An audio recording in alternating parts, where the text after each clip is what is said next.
Quand elle allumait du feu, elle avait peur. Ouais. Il l'a laissé faire, elle allumait du feu en frottant des cailloux, du silex. Ouais.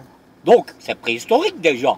Elle avait encore des poils sur elle, roux là, roux brun. Ouais. Mais il commençait à devenir tout fin sur ses jambes. Elle avait une apparence humaine, Ouais. mais un peu le visage déformé, mais ça, c'est Némi qui les conçoit. Hein. C'est quelqu'un d'autre dans l'univers. Hein. Parce que c'est bizarre, dans les années 50-60, on a vu des Bigfoot. Ouais. Ouais, c'est possible. Hein. Est-ce que c'est pas des essais qu'ils font? Tu vas aller rechercher après ça, alors? Oui. Tu vas pas... Je vais gagner des liards. Hein. Et le mont du Loch Ness, Ouais. si je l'en photo les deux, garde tout l'argent que je vais gagner. Ouais. Mais qu'est-ce que tu vas faire avec? Ben, il y a un cryptologue. Je lui demande pour être dans son équipe. Et il me dit, on verra quand tu auras pris les photos. Ouais. Toi, tu réussiras, parce que les autres, ils échouent. Je dis, ben, si je prends le Bigfoot aussi, le Yeti. Il me dit, oh, c'est pas une mauvaise idée, vas-y, prends-le. Et comme ça, on saura qu'est-ce que c'est. Ouais, il faut que tu vas partir bientôt, alors? Ben, en hélicoptère. Hein. Ah, on va venir te chercher un hélicoptère? Ben non, je demanderai un hélicoptère. Hein. Ah. Cryptologue, deux cryptologues et deux paléontologues. Parce que Eric Joe, le cryptologue, il étudie en Amérique le Bigfoot. Il a des gens par là qui travaillent pour lui. Et il regarde les comportements comme il fait. Tu sais, là, il a une marche Homo sapiens et néandertalienne en même temps. Ouais. Donc ils descendent des deux. Eh, à mon avis, hein, ils essayent de faire une nouvelle race d'humains. Ouais, c'est possible. Hein. Il y a quelqu'un dans l'univers qui fait ça. On dit qu'il n'y a personne. C'est des couillonnades. On est bien sur Terre. Pourquoi il n'y aurait pas d'autres terres à vivre? Hein? Ouais, c'est vrai. Et des êtres plus malins que nous. Il n'y a rien d'impossible. Hein? Tout est possible, ouais, c'est vrai. Ouais, c'est vrai. Enfin, bon, tu me diras des nouvelles, hein. Tu sais que les grands singes dans le temps, tu sais ce qu'on a découvert en dessous de la pyramide de Khéops? Plus bas. On a découvert un extraterrestre dans un tombeau. On vient de le trouver il n'y a pas longtemps, en faisant des fouilles. Khéops, il est plus haut. S'ils fouillent, ils vont l'avoir. Il est en dessous d'une pierre creuse qu'on a descendu sur lui. Tu comprends? On a mis son cadavre là, sur la pierre, puis on a descendu une autre dessus.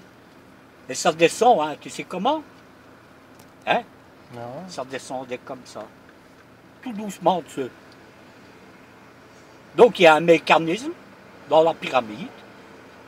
Tu sais qu'il avait des leviers. Ouais, c'est bien, ouais. Et les portes, quand elles descendaient, on les a descendues avec une corde, en retenant sur des poulies. Clac, la porte est mise, tu ne sais plus l'ouvrir. Ouais. Et ils coupent les cordes. C'est pour pas qu'on rentre dedans. Hein. Ouais. Mais il y a des passages secrets. Et on trouvera. Hein. Ouais. Moi, je crois hein, que Képhren, Mykérinos, c'est un nom grec, ça. Ouais. Je crois que c'est des Atlantes qu'on a habité là.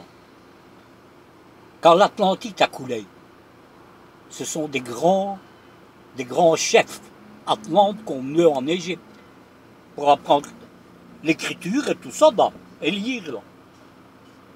Parce que, à Paris, l'obélisque qu'il y a là, j'ai vu quelque chose dessus, moi, quand les coureurs ont passé. Ouais. Une chouette.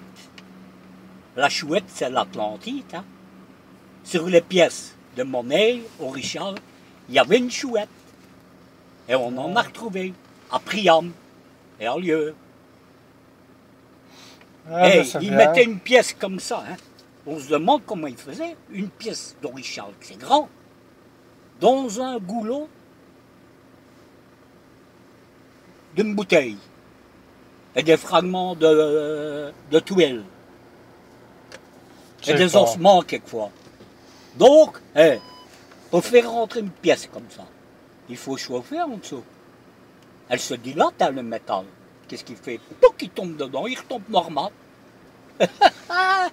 Et ils connaissaient tout. Ouais. Et tu sais qu'ils connaissent même l'électricité. En Amazonie, hein, y a un chercheur qui a trouvé un Anglais, Fawcett. Il a trouvé un bâtiment, il s'éclairait avec des ampoules. Et les Indiens, tu sais, les Indiens d'Amazonie, sur leur intrigue, hein.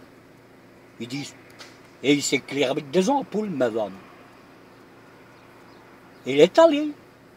Et il a demandé aux gens, comment vous faites pour vous éclairer? Et comment vous avez fait pour mettre pierre par pierre au-dessus de l'autre? Ils ont dit avec du courant. Donc ils travaillaient avec du courant pour mettre les pierres au-dessus. Ouais. Regarde Khéops, la citerne là, qu'on dit, c'est un faux tombeau. C'est une citerne d'eau, elle était remplie, ça coulait. Et quand ça coule avec le sable, qu'est-ce que ça fait? Mais ça referme la pyramide, hein, les pierres. Regarde, elle glisse une sur une, clac, et ça se referme. Ah, là, c'est bien. Tu te rends compte de tout ce qu'ils connaissaient, ouais, ils connaissaient beaucoup de choses. Hein. Bon, allez, moi je vais y aller. Et on sort les par le sphinx, seulement c'est dangereux, il y a des lances. Des prennent de lances empoisonnées. Faire attention si tu vas là-bas.